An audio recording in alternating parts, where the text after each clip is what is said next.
Bueno, vamos a empezar con la clase de hoy. Como la semana pasada, yo soy Martina Capurro, nos vimos en farmacocinética, farmacodinamia y diluciones. La semana pasada, anestésicos locales, y esta que era la clase de la semana pasada, inicialmente, relajantes neuromusculares, ¿sí? Bueno, vamos a empezar. Para repasar un poco entonces la unión neuromuscular, cómo está conformada, la unión neuromuscular consiste en una motoneurona, ¿sí? Y una fibra muscular. La motoneurona se va a originar en el asta ventral de la médula espinal. Este es un corte axial de la médula espinal, que su porción anterior contiene lo que son las neuronas con acción motora, y la parte posterior las neuronas con acción sensitiva, digamos. Entonces, la motoneurona, como es una fibra aferente, es decir, que sale del sistema nervioso central hacia la periferia con la función de inervar un músculo y que éste tenga una contracción de forma voluntaria. Esta motoneurona se origina en el asta ventral de la médula espinal y viaja en forma ininterrumpida a lo largo de lo que son los nervios, su axón, ¿sí? Que es la porción esta larga que forma los nervios, viaja de forma interrumpida hasta la unión neuromuscular, es decir, hasta la fibra muscular, ¿sí? Este axón va a ir recubierto por todas estas estructuras que vemos acá, que son la vaina de mielina, que lo que hace es acelerar la velocidad de conducción del impulso nervioso, ¿sí? Entonces, al llegar al músculo, este axón se va a dividir en pequeñas ramitas, que son las dendritas, que son las que contactan con la fibra muscular, ¿sí? Ahí, a este nivel, pierde la vaina de mielina que lo venía recubriendo, y queda recubierto por estas células que tenemos acá, que se llaman células de Schwann. Entonces, la motoneurona y la fibra muscular van a quedar separados, como vemos acá, esta imagen como más ampliada, ¿sí? La, la neurona y la fibra muscular van a quedar separadas por un espacio, ¿sí? Por un espacio que se llama hendidura sináptica. Esta hendidura sináptica va a contener en la parte de la neurona estas pequeñas vesículas rellenas de neurotransmisor, que en este caso es la acetilcolina, y del lado de la fibra muscular vamos a encontrar pequeñas también invaginaciones de membrana donde van a estar los receptores para esta acetilcolina. Entonces tenemos una hendidura sináptica que tiene una terminal presináptica a nivel del nervio y una terminal postsináptica a nivel de la fibra muscular. En esta hendidura sináptica vamos a encontrar una enzima, que es la enzima acetilcolinesterasa, que como vamos a ver después, es la que se va a encargar de degradar esa acetilcolina que queda en este espacio en la hendidura sináptica. Bien, entonces, ¿cómo funciona la neurotransmisión? ¿Sí? ¿Cómo funciona que desde ese impulso nervioso que llega del nervio termine generando una contracción muscular, ¿sí? Entonces, una despolarización nerviosa que viene viajando por este axón, por esta fibra, de esta célula, de esta neurona, va a promover una liberación de acetilcolina a nivel de la terminal de estas vesículas presinápticas que se fusionan con la membrana presináptica, liberando la acetilcolina al espacio. De esta forma aumenta la concentración de acetilcolina en la hendidura sináptica y a nivel de la placa motora, es decir, de la fibra muscular. Esta acetilcolina se une a este receptor de la membrana posináptica y se produce un potencial de acción por entrada y salida de distintos iones por estos poros iónicos que generan que se transmita ese impulso a lo largo de toda la membrana de la fibra muscular y por lo tanto generando una contracción muscular.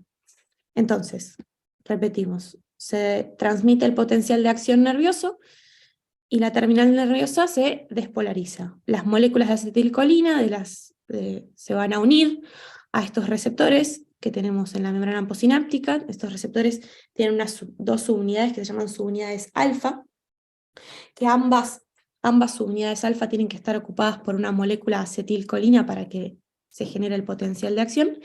Y esta unión de la acetilcolina a este receptor genera un cambio conformacional que abre canales en esta membrana, ¿sí?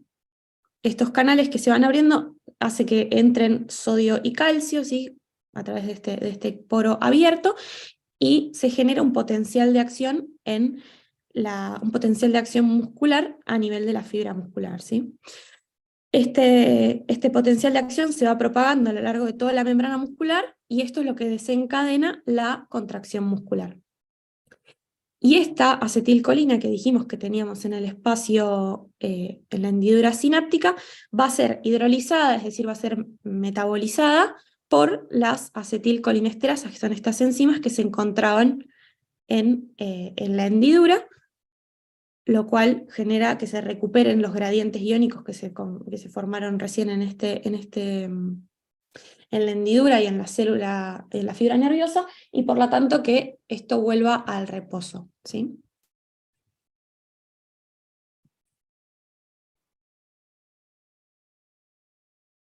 Bien, entonces, otro ejemplo de cómo es la contracción muscular, viene el impulso nervioso por la fibra, viajando por el axón de la neurona, llega a la terminal axónica, es decir, al final del axón donde se formaban estas dendritas, y desencadena la liberación de la acetilcolina de las vesículas que estaban en la terminal presináptica.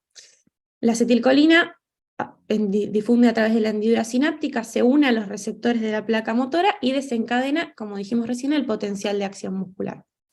La acetilcolinesterasa, esta enzima que estaba en la hendidura sináptica, metaboliza a la acetilcolina, la degrada y hace que se deje de perpetuar ese potencial de acción, es decir, esta enzima se encarga de sacar a la acetilcolina de la hendidura para que este potencial de acción no se repita una y otra vez y quede permanentemente, digamos, estimulada la placa motora, a no ser que después se vuelva a liberar más acetilcolina, ¿sí? Y el potencial de acción muscular viaja a través de toda la membrana de la fibra muscular, liberando calcio y demás del retículo sarcoplásmico, que es parte de esta fibra muscular, y eso va a hacer que el calcio fluya a través del citoplasma de estas células y por lo tanto genere la contracción muscular, ¿sí?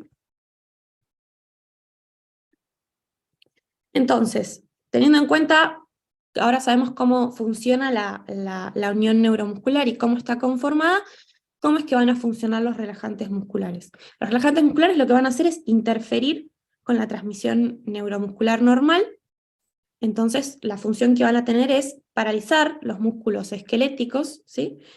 Y por lo tanto, a nosotros en anestesia, para lo que nos van a servir es para facilitar algunas tareas como la intubación endotraqueal, nos van a ayudar con lo que es la ventilación mecánica, ¿sí? Porque se van a relajar los músculos del paciente, y nos van a ayudar a optimizar las condiciones quirúrgicas, ¿sí? Por ejemplo, una cirugía abdominal, el cirujano nos va a pedir que el paciente esté correctamente relajado para que los músculos, o una cirugía laparoscópica, para que los músculos de nuestro paciente no estén contrayéndose y compitiendo de cierta forma, digamos, con lo que el cirujano necesita hacer, ¿sí? Además, tiene otras funciones como se puede utilizar para reducir las demandas metabólicas del músculo durante la respiración en un paciente que nosotros lo asistimos mecánicamente, es decir, le sacamos el trabajo respiratorio, y también nos sirven, por ejemplo, para disminuir lo que es la presión intracraneana en pacientes que tienen presión intracraneana elevada. Vamos a ver que los relajantes musculares los vamos a clasificar en relajantes despolarizantes y no despolarizantes. Ahora vamos a ver cuál es la diferencia entre los dos, arrancando primero por los despolarizantes. El que tenemos y utilizamos todos los días de los relajantes despolarizantes es la succinilcolina. La succinilcolina está formada por dos moléculas de acetilcolina unidas y va a tener una acción agonista sobre la unión neuromuscular. Volviendo a lo que era la definición de agonista, es decir, que tiene la misma función que el receptor, ¿sí? Estimula este receptor y por lo tanto perpetúa la acción del receptor. Es decir, son dos moléculas de acetilcolina unidas entre sí que lo que van a hacer es unirse a los receptores de acetilcolina de la membrana postsináptica y por lo tanto generar la despolarización de la fibra muscular y desencadenando entonces una contracción muscular. Entonces ahora vamos a ver cómo yo estoy generando una contracción muscular si lo que quiero evitar es justamente eso con un relajante muscular. Entonces, la succinilcolina, con esta estructura parecida a dos unidades, acetilcolinas unidas, se va a unir a las subunidades alfa del receptor de la succinilcolina, de la acetilcolina. De esta forma lo va a despolarizar, abriendo el canal iónico y despolarizando la placa motora, y generando una contracción muscular. Ahora bien, esta acción promueve la activación y la despolarización, pero la diferencia con la acetilcolina es que la degradación de la succinilcolina no es la misma. Nosotros dijimos que las acetilcolinesterasas que estaban en la hendidura sináptica, la función que tenían era degradar esa acetilcolina para que no se siga perpetuando la activación del canal y por lo tanto el potencial de membrana, ¿sí? En este caso, como la succinilcolina no es metabolizada por la misma enzima, la degradación va a ser distinta, entonces es más lenta y por lo tanto se va a mantener el receptor abierto y se va a desensibilizar de estímulos posteriores, ¿sí? Entonces, ¿cómo es que se termina la acción de la succinilcolina? La succinilcolina va a ser degradada, como vamos a ver ahora después, a nivel plasmático, si la succinilcolina tiene que difundir desde la hendidura sináptica al plasma para ser metabolizado por la pseudocolinesterasa, que es una enzima que se va a encontrar a nivel del plasma, ¿sí? Eso es lo que finaliza, digamos, lo que da lo que hace que concluya la acción de la succinilcolina.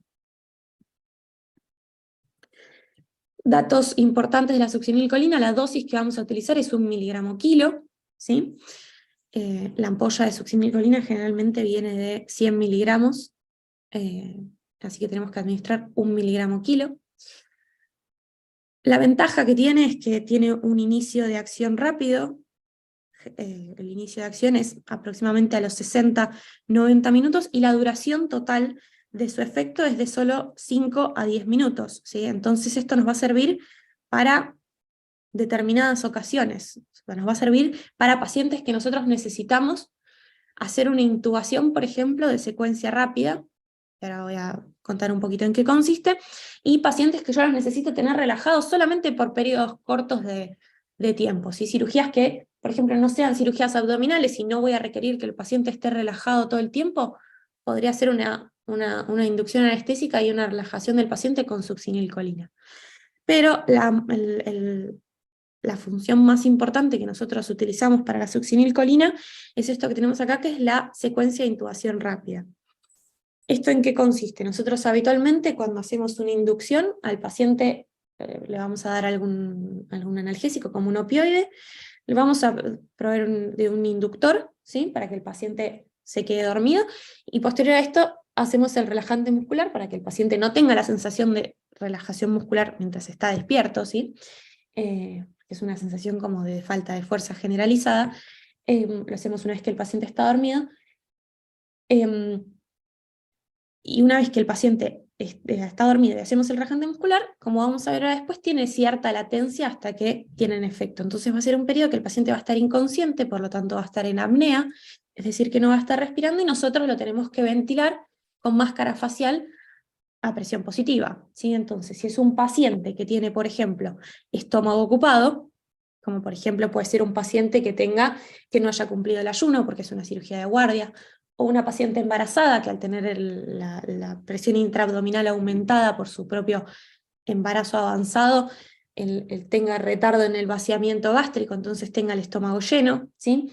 O un paciente que tiene una oclusión intestinal y por lo tanto el contenido de todo su tracto digestivo está acumulado, digamos, entonces también corremos riesgo de que un paciente, cuando nosotros lo dormimos, cuando hacemos la inducción y el paciente se duerme, y después lo relajamos, pierde lo que son los reflejos de protección de la vía aérea, ¿sí? El reflejo de que cualquiera de nosotros toma un vaso de agua y si siente como decimos, que se va para el otro cañito, tose, ¿sí? En cambio, un paciente que está dormido pierde ese reflejo, ¿sí? Pierde el reflejo tuxígeno y por lo tanto el reflejo de protección de la vía aérea. Entonces, por eso es muy importante el ayuno prequirúrgico, porque un paciente que nosotros lo dormimos pierde ese reflejo, entonces importante que esté en ayunas. pacientes que no pudieron cumplir con el ayuno porque es una cirugía de guardia, o pacientes que tienen alterado su vaciamiento gástrico y se comportan como esto que decía recién, como un estómago ocupado, realizamos esto que se llama una inducción o intubación de secuencia rápida.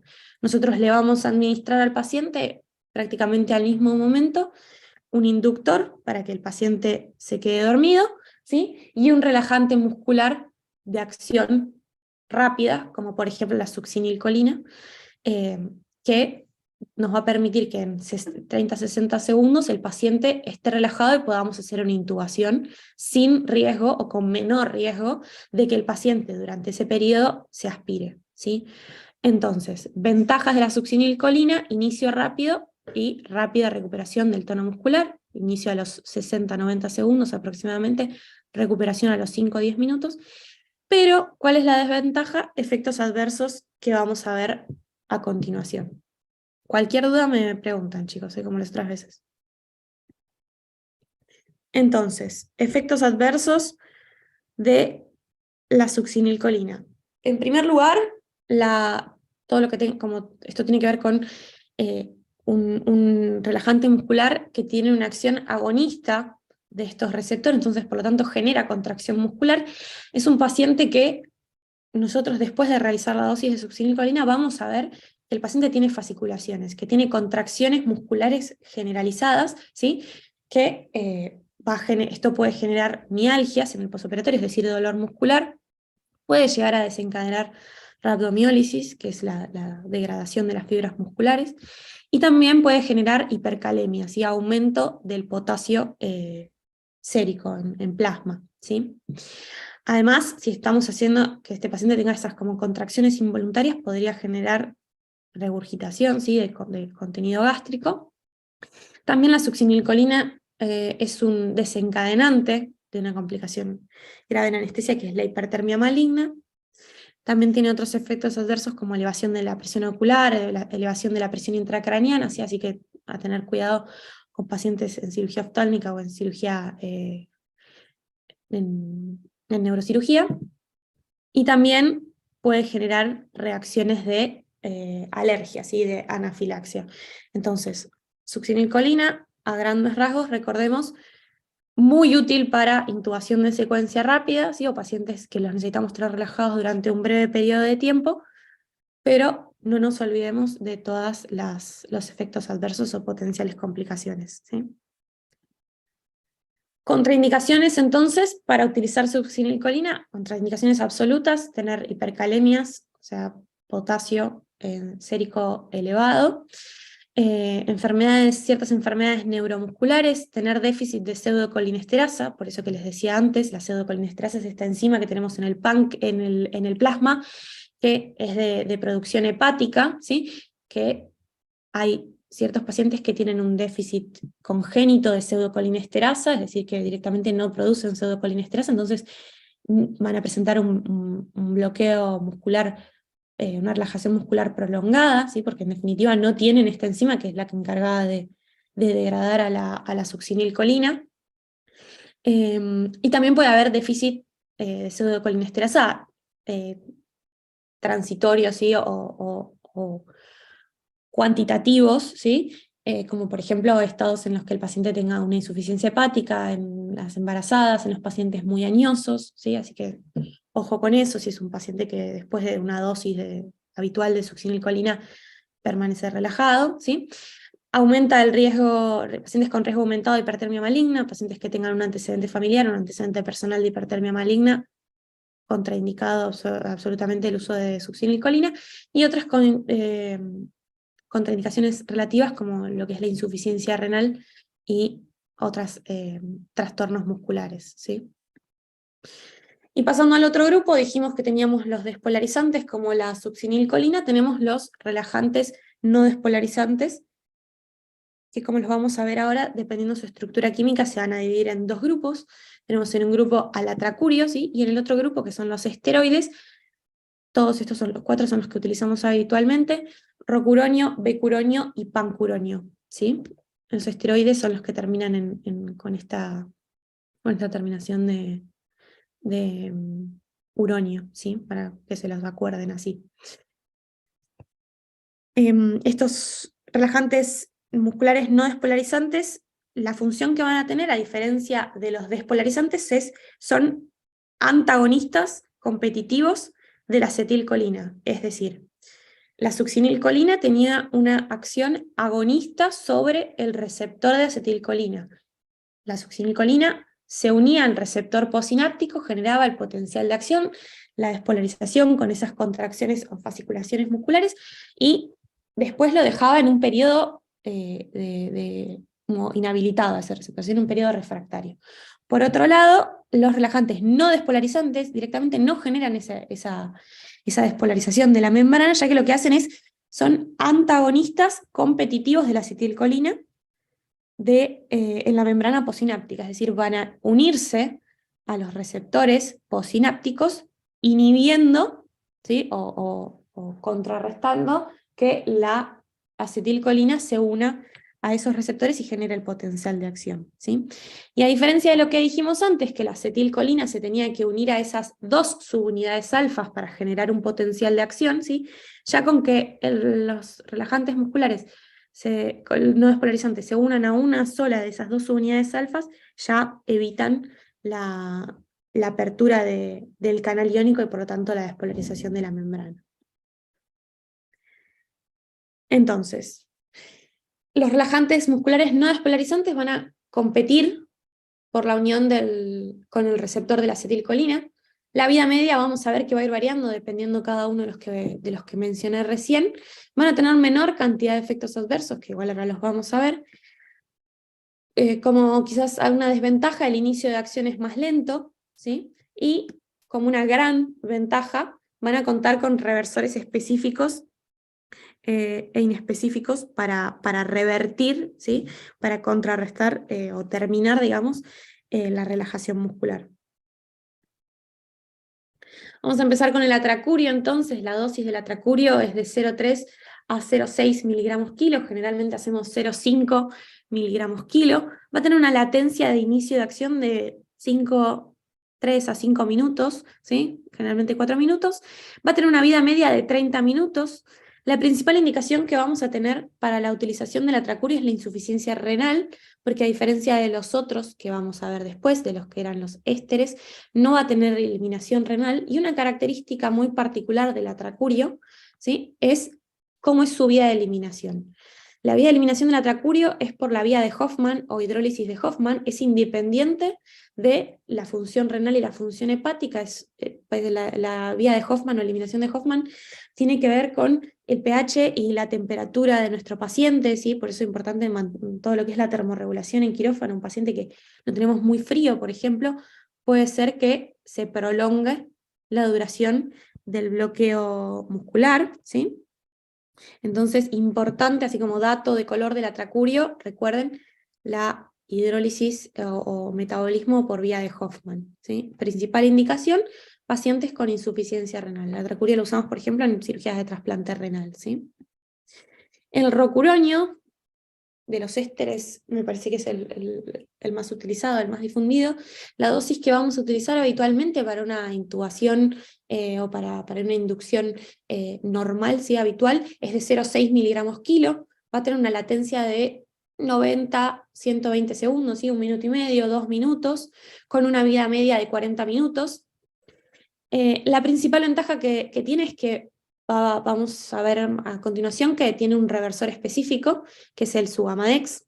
El Sugamadex se va a unir al rocuronio, es como una micela que lo envuelve, ¿sí?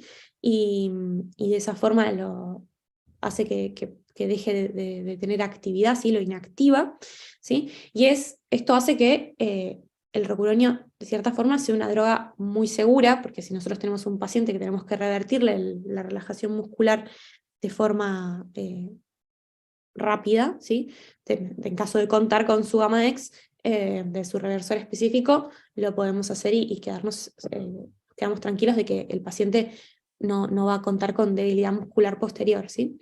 Y este dato que dice acá abajo, dosis de intubación de secuencia rápida, como les decía recién y les explicaba esto de la secuencia rápida en pacientes que no tienen ayuno, en pacientes que tienen un estómago ocupado, pacientes que nosotros los vamos a dormir, no van a defender su vía aérea y tienen riesgo de aspiración de contenido gástrico. Dijimos que utilizábamos succinilcolina, que tenemos que tener en cuenta que nosotros si duplicamos la dosis de rocuronio, en vez de hacer 0,6 miligramos kilo, hacemos 1,2 miligramos kilo, o sea, exactamente el doble de la dosis ponderal de rocuronio, vamos a estar en condiciones de intubación, digamos, vamos a contar con un paciente relajado a los 30, 60 segundos desde la administración de la droga. Entonces, tenemos un paciente que tiene un estómago ocupado y tenemos que hacer una intubación de secuencia rápida, contamos con rocuronio, podemos hacer doble dosis de rocuronio, dosis de intubación de secuencia rápida, y de esa forma podemos hacer una intubación de secuencia rápida más segura, digamos, por no tener, no tener que pensar en todos los efectos adversos que tenía la succinilcolina. ¿Sí? Una otra contraindicación que no mencioné, o otra cosa que tenemos que tener en cuenta con la succinilcolina, cuando mencioné la hipertermia maligna, los niños son más susceptibles o más proclives a hacer hipertermia maligna, entonces por lo tanto en pediatría nosotros utilizamos rocuronio para todo lo que son intubaciones de secuencia rápida, y todo lo que es relajantes musculares en pediatría, generalmente utilizamos rocuronio. ¿Sí? Ni hablar que si tenemos que hacer una intubación de secuencia rápida y además contamos con Suvamadex, tener el combo rocuronio-Suvamadex es una combinación, digamos, que nos da más seguridad. ¿Sí? En cuanto al becuronio, es otro de los relajantes musculares no despolarizantes. La dosis es 0,1 miligramo kilo. Va a tener una latencia de acción apenas más prolongada, 3 a 4 minutos, con una vida media así un poquito más larga, de 1 hora. La principal ventaja que va a tener, y por lo tanto, por lo cual lo vamos a elegir en ciertas cirugías, es que tiene una mayor estabilidad hemodinámica, ¿sí? Por menor liberación de histamina, y es de elección en lo que es la cirugía cardiovascular. ¿Sí? Y también tiene una reversión parcial, lo podemos revertir parcialmente su efecto con el Suvamadex. ¿Sí? Y por último, el pancuronio, quizás menos utilizado, también con la dosis de 0,1 miligramo kilo, la latencia de acción de 4 o 5 minutos y una vida media de 2 horas, ¿sí? Desde los relajantes musculares esteroideos, el de la vida media más prolongada, ¿sí? Tenerlo en cuenta si vamos a realizar una cirugía que es de corta duración, ¿sí? Que vamos a tener que despertar a nuestro paciente a la hora cirugía, probablemente el pancuronio no sea la mejor elección, ¿sí? Va a generar como efecto secundario aumento de la frecuencia cardíaca, va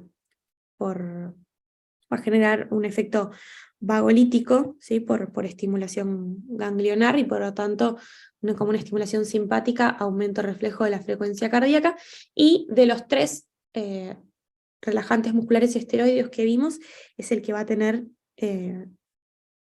escasa, digamos, reversión frente a la administración de Suvamadex. Bien, y después hablando un poco de la reversión del bloqueo neuromuscular, nosotros hicimos la inducción, utilizamos el relajante muscular apropiado para la cirugía, ¿sí? Si era una secuencia rápida, si era un pediátrico, si era una cirugía cardiovascular, un paciente con insuficiencia renal y demás, elegimos acorde a todo eso, también al que tenemos disponible, el relajante muscular, pero también tenemos que saber qué va a suceder con el bloqueo neuromuscular de ese paciente cuando termine la cirugía. ¿Sí?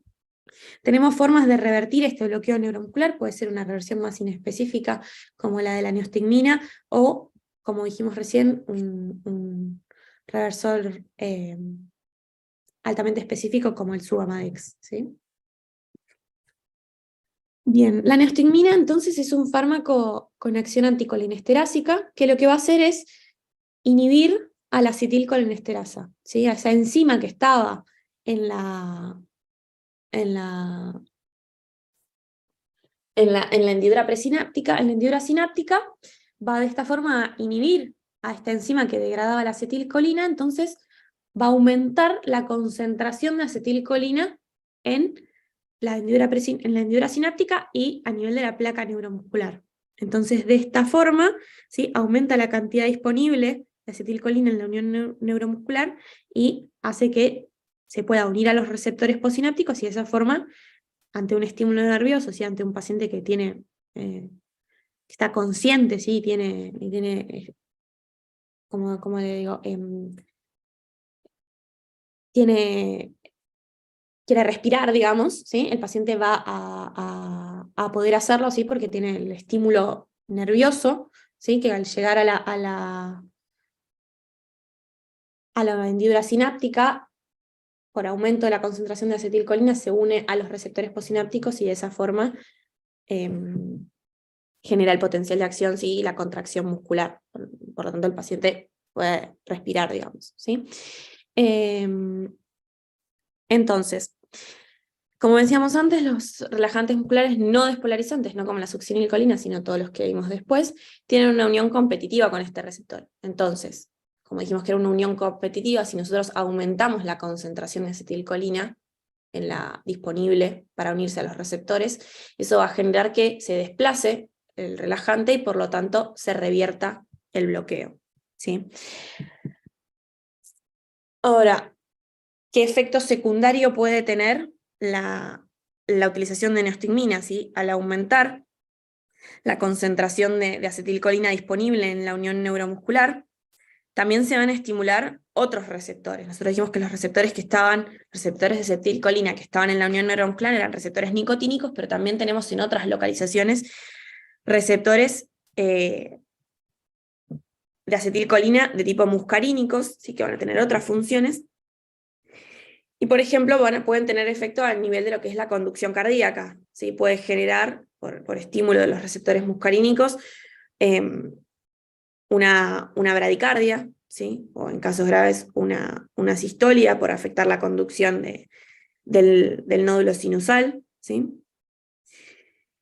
Y también, por estimulación de receptores muscarínicos, puede aumentar todo lo que son las secreciones. Si los receptores muscarínicos tienen acción parasimpática, ¿sí?, bradicardia, aumento de las secreciones, entonces, por lo tanto, si es un paciente que nosotros lo vamos a extubar y le hacemos neostigmina, estimula los receptores muscarínicos, es un paciente que empieza a salivar, por ejemplo, entonces puede ser que nos dificulte lo que es la extubación.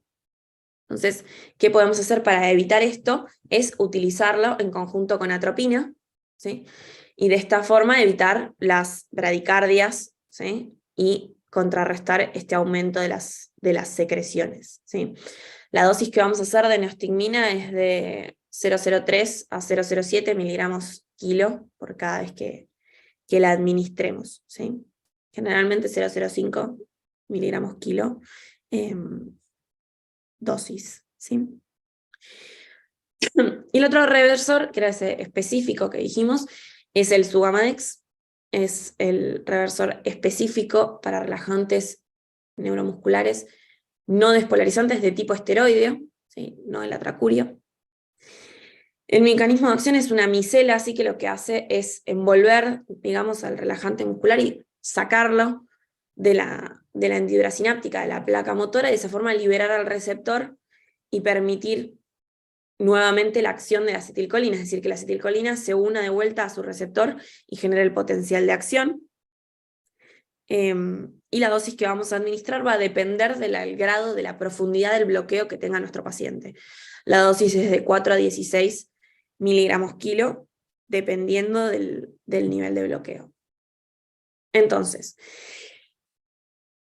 última parte de la clase, lo que es la monitorización del bloqueo neuromuscular. Nosotros vimos las drogas que usamos para inducir el bloqueo neuromuscular, vimos las drogas que usamos para revertirlo, pero nosotros tenemos que monitorizar durante la cirugía que el paciente esté o correctamente relajado para el tipo de cirugía que estamos haciendo, ¿sí?, o bien para el fin de la cirugía, cuando nosotros necesitamos despertar a ese paciente, necesitamos que el paciente vuelva a la ventilación espontánea, monitorizar que el paciente esté, que no esté relajado para el momento del despertar, ¿sí? Entonces, ¿esto cómo lo vamos a hacer? Lo vamos a hacer mediante la evaluación clínica, Lo podemos hacer con control neuromuscular cualitativo o la evaluación neuromuscular cuantitativa, ¿sí? De esta forma lo que vamos a hacer es optimizar el despertar del paciente y darle mayor seguridad al despertar, ¿sí? Es una buena práctica durante lo que es el monitoreo de una anestesia general, contar con monitorización del bloqueo neuromuscular. Ya que imagínense que un paciente nosotros lo despertamos de la cirugía y lo llevamos con un bloqueo residual a, por ejemplo, la sala de cuidados posanestésicos, y es un paciente que puede haber complicaciones graves, ¿sí? Como una hipoventilación, una hipercapnia, porque es un paciente que no tiene la fuerza suficiente para respirar adecuadamente.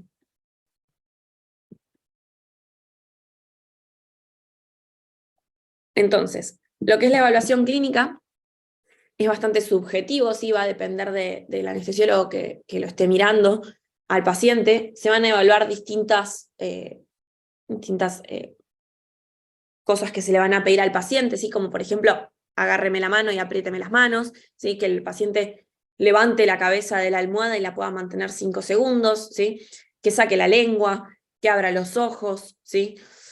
Y en la última que tenemos acá es mantener la ventilación espontánea con tubo aún colocado, moviendo buen volumen corriente, ¿sí? Un paciente que todavía no lo extubé, ¿sí? Pero es un paciente que está despierto, le digo respire hondo, ¿sí?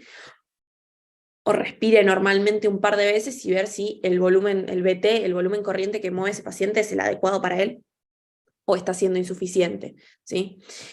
Además, es un paciente que nosotros objetivamente cuando lo vemos van a ver que se describe como una actitud de pez fuera del agua, ¿sí? Es como un paciente que genera movimientos no efectivos, ¿sí? Que es un paciente que quiere abrir los ojos y le cuesta, que intenta protruir la lengua, es decir, sacar la lengua y tiene como movimientos como si fuesen fasciculaciones, ¿sí? Generalmente, a veces al despertar el paciente y todavía si está relajado es evidente, ¿sí?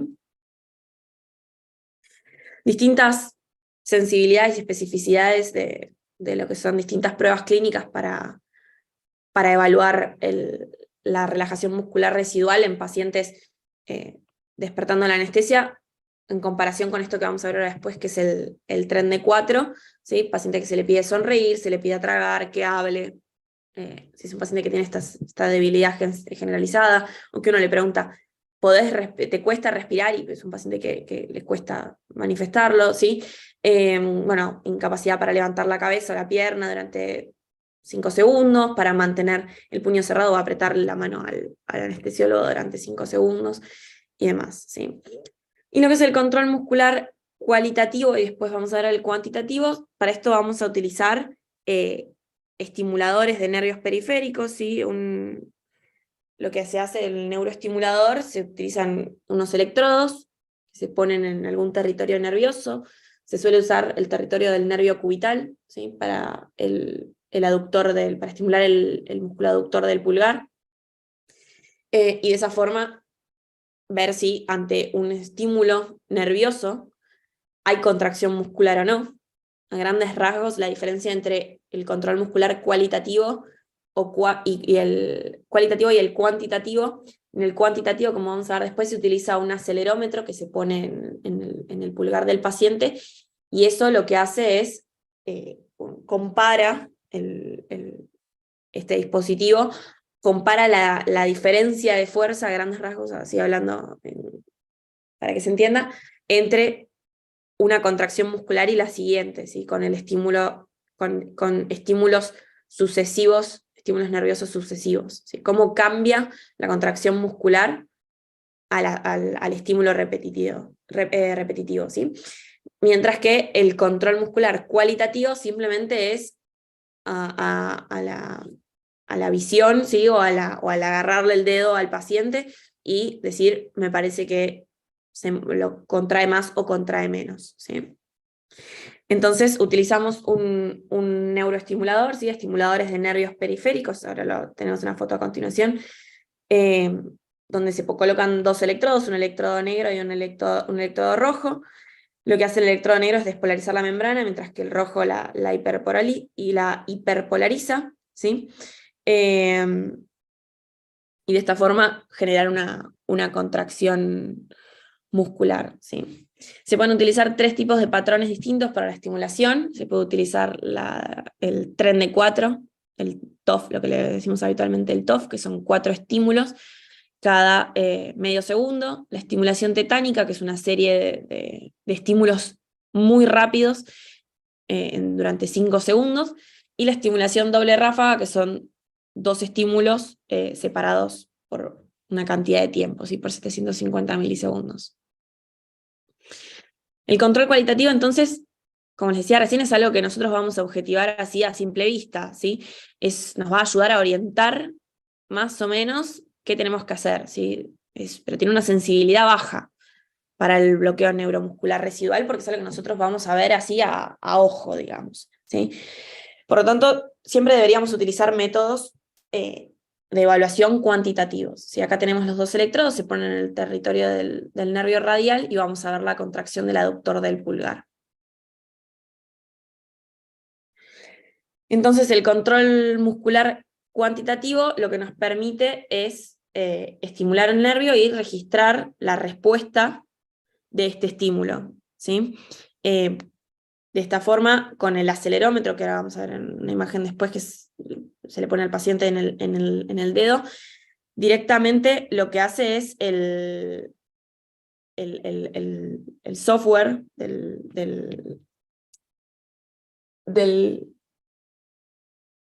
TOF, ¿sí? del dispositivo, comparar la diferencia que hay entre la contracción muscular frente al primer estímulo y frente al último estímulo nervioso. Entonces nos va a permitir una valoración exacta de lo que es la debilidad muscular. Las formas de control neuromuscular cuantitativo son la estimulación con TOF, con cocientes, esta relación que digo entre el primero y la última contracción, y el estímulo único frente a un estímulo control, ¿sí? La principal diferencia es que estos dispositivos tienen integrado el acelerómetro, como les decía, que evalúa y compara las distintas respuestas asociadas al estímulo, ¿sí? Entonces, esto va a generar este cociente o este índice de relajación muscular, ¿sí? Entonces, acá tenemos la monitorización cuantitativa con el neuroestimulador, los 2 electrodos y el acelerómetro en el dedo, es el gol estándar. Se utilizan 4 estímulos separados por 0,5 segundos, por medio segundo, y este software nos compara la respuesta al primer estímulo y al cuarto estímulo, que va a generar este índice, ¿sí? Este cociente. Y este índice nos va a permitir tomar una conducta, ¿sí? Tomar una decisión respecto a, bueno, este paciente está relajado y hay que revertir la relajación muscular, o este paciente ya recuperó la fuerza, ¿sí? La fuerza muscular. Entonces, el tren de 4 lo que nos va a permitir son esos 4 estímulos que dijimos recién. Son esos 4 estímulos repetidos, separados por medio segundo cada uno, y va a ver la relación que hay entre T4 y T1, es decir, entre la cuarta y la primera respuesta, ¿sí? Y eso nos va a dar un número, y por lo tanto, con ese número podemos tomar una conducta respecto a, bueno, cuán relajado está este paciente, ¿sí? La relación T4-T1 y cómo se relaciona esto con la valoración clínica de poder sostener la cabeza, con una relación T4-T1 de 0,4, casi ningún paciente es capaz de sostener la cabeza, es decir, es un paciente que todavía está relajado, y ya con una relación T4-T1 el 90% puede sostener la cabeza por 5 segundos, ¿sí? Entonces, el bloqueo neuromuscular, digamos, se debería revertir cuando más o menos tenemos una relación T4-T1 de 0,7, ¿sí? Bien, entonces, estrategias que podemos utilizar para monitorizar o prevenir el bloqueo muscular residual cuando usamos relajantes musculares, ¿sí? Siempre contar con el TOF, lo deberíamos tener en quirófano con acelerómetro, ¿sí? Para control cuantitativo de la relajación muscular. También podemos usar control cualitativo, ¿sí? Con un neuroestimulador. Y no deberíamos basarnos únicamente en eso, pero también obviamente ante un paciente que quizás, si no llegamos a tener para monitoreo cualitativo o cuantitativo, al menos evaluar la clínica, si ver un paciente cuando se despierta, si yo le pido que abra los ojos y no puede abrir los ojos, si yo le pido que respire y no puede hacerlo, evaluar que posiblemente tenga relajación residual y, por supuesto, a ese paciente no sacarlo de quirófano en esas condiciones y contar con los reversores para poder revertir la situación y hacer que el paciente pase a la sala de recuperación en condiciones seguras, ¿sí? A modo de resumen, entonces, como algunos detallecitos así de la clase, recordar que para anestesia cardiovascular preferimos utilizar becuronio. En pacientes que tengan alteración de la función renal, vamos a utilizar el atracurio, acuérdense de la vía de eliminación de Hoffman. En pacientes que tengan ayuno incompleto o pacientes que tengan estómago ocupado, paciente embarazada, paciente ocluida, paciente de guardia que entra sin ayuno o que no conozco su ayuno, podemos utilizar succinilcolina. Recuerden todos los efectos adversos que teníamos, como el riesgo de hipertermia maligna, así que ojo en pediatría, como el riesgo de hipercalemia, ¿sí? El riesgo de aspiración, las mialgias posteriores por las fasciculaciones, o directamente podemos utilizar rocuronio, acuérdense, doble dosis, ¿sí? 0,6 es la dosis habitual, 1,2 miligramos kilo, dosis de rocuronio de secuencia rápida, y que siempre que contamos con su Gamadex, la droga de elección para los procedimientos de elección cortos y, por supuesto, para lo que es secuencia rápida, va a ser el rocuronio, ¿sí? Y eso es todo de relajantes musculares. ¿Tienen alguna duda? Hola, Hola, sí. profe. Sí, la que quiera primero, dígame. Tengo una duda sobre el rocuronio en secuencia rápida. Si bien es Sí. dosis dependiente, ¿eso quiere decir que si yo le agrego el doble de dosis, actúa Sí. más rápido también? ¿Cómo? O sea, que No empieza a actuar rápidamente. Claro, nosotros en la secuencia rápida, el rocuronio dijimos que tardaba más o menos 1,5 minutos, 2 minutos, hasta que lográbamos que inicie su acción, ¿sí? El inicio de acción del rocuronio es, yo administro el rocuronio aproximadamente 1,5 minutos, 2 después. Recordemos que en la secuencia rápida es un paciente que no queremos que esté, que va a estar, que lo vamos a dormir y no queremos que esté con la vía aérea desprotegida, ¿sí? Sin reflejos de protección de la vía aérea, entonces por lo tanto lo queremos intubar rápido porque tenemos alto riesgo de que el contenido gástrico que está en su estómago, ¿sí? De todo el contenido del tracto gastrointestinal refluya para la vía aérea, ¿sí? Pues es un paciente que está dormido y por lo tanto no puede toser, no puede defender la vía aérea. Entonces yo no quiero esperar ese tiempo y no quiero tener que ventilar la ventilación positiva, presión positiva a ese paciente y poder distenderle el estómago, ¿sí? Y aumentar la chance de aspiración. Entonces lo que hago es, en vez de hacer 0,6 miligramos kilo de rocuronio, hago 1,2 miligramos kilo de rocuronio y de esa forma acorto el tiempo ese de latencia a 40, 60 segundos. ¿Sí? Duplico la dosis y acorto el tiempo de inicio de acción del relajante. ¿Sí? No sé si se entendió. Sí, se entendió, gracias. ¿Esa era la pregunta? Sí. Genial. ¿Alguien más me estaba preguntando? Sí, yo, profe. A las embarazadas tengo entendido que se las trata como que tienen el estómago ocupado. En ese caso se usaría succinilcolina o rocuronio en doble dosis. Sí, sí, las pacientes embarazadas en realidad tiene que ver con el cuán avanzado esté el embarazo, sí, pero generalmente a partir más o menos de lo que es la semana número 20, ya el útero tiene un tamaño bastante considerable, se las considera estómago ocupado. Por eso ni hablar de una embarazada de término, ¿no? Si tenemos que dormir una embarazada de término con el tamaño que tiene el útero y la presión intraabdominal aumentada que tiene, tenemos mucho riesgo de aspiración. Así que siempre que podamos a la paciente embarazada, si la podemos no dormir, porque en vez de hacer una anestesia general hacemos una anestesia regional, por ejemplo una cesárea, bien, y si tenemos que dormir a la embarazada, siempre tener en cuenta hacer una inducción, una intubación de secuencia rápida para proteger la vía aérea, ¿sí? Listo, gracias, profe. Por nada. ¿Alguna duda más? Sí, yo. Dime. ¿Nos podrás decir las drogas que se usan para una secuencia rápida? Para una secuencia rápida, generalmente va a depender del paciente y demás, pero generalmente utilizamos un inductor, como puede ser el propofol, ¿sí? Un opioide, o sea, utilizar fentanilo, propofol, y inmediatamente el paciente, cuando cierra los ojos, el paciente se queda dormido, hacemos el relajante muscular, ¿sí? Se puede hacer alguna maniobra como maniobra de Selig, que es como comprimir contra el cricoides el esófago para evitar la regurgitación y demás, pero dependiendo del tipo de paciente que tengamos y el riesgo de aspiración que es alto, esas son las drogas que hacemos y en cuanto se pueda lo intubamos, ¿sí? Con la succinilcolina lo que se puede hacer directamente cuando nosotros vemos que el paciente fascicula, ¿sí? Significa que la succinilcolina está actuando, ¿sí? Está haciendo efecto, entonces por lo tanto ahí lo intubamos, ¿sí? Perfecto, gracias. Por nada.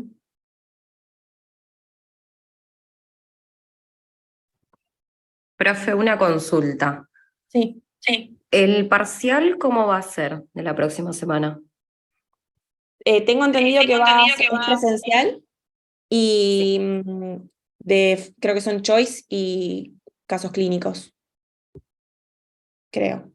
¿Los O casos simplemente clínicos son los ejercicios a resolver? ejercicios a resolver, sí. Ah, listo, perfecto. Los ejercicios que vimos en la clase número 1. Claro. Ah, listo. Bárbaro, De gracias. descripciones más que nada. Bien. Perdón, ¿van a hacer casos clínicos como los de introducción? ¿Cómo? Si van a hacer casos clínicos como los que tenemos en la materia de introducción a la fisiología, en el final. Ah, no sabría decirte porque no soy parte de esa cátedra, así que no los conozco. Ah, ok. ¿Mm? Yo quería hacer un pedido más que una consulta, y es Sí. que hay algunos que nos cuesta mucho seguir la clase sin tener el material antes, por lo menos Sí. y tampoco tenemos las clases subidas de las grabadas de Zoom, Ujú. que supuestamente iban a estar en el campus y todavía no están. Ok, La semana que viene es el parcial y no podemos repasar. ok. Yo le paso el material al encargado de la materia y para que suba todo. Yo, Ok. yo lo paso después de las clases, por eso. Las clases las voy dando y se las voy pasando para que estén subidas. Es Y que tengo de entendido eso, que sube la grabación. claro, nosotros sabemos que vos se lo pasas al encargado, pero el encargado nunca la sube. Ah, Nosotros ok. nos comunicamos con vos, con el otro profesor, con Sebastián de Arba, y todo se pasa en la pelota entre sí. O sea, no es Ok, o sea, es porque nosotros nos agarra desesperación y no sabemos ya con quién comunicarnos. ok. Yo me comunico con el encargado de la materia y le recuerdo del material. Dale. Claro, muchas gracias.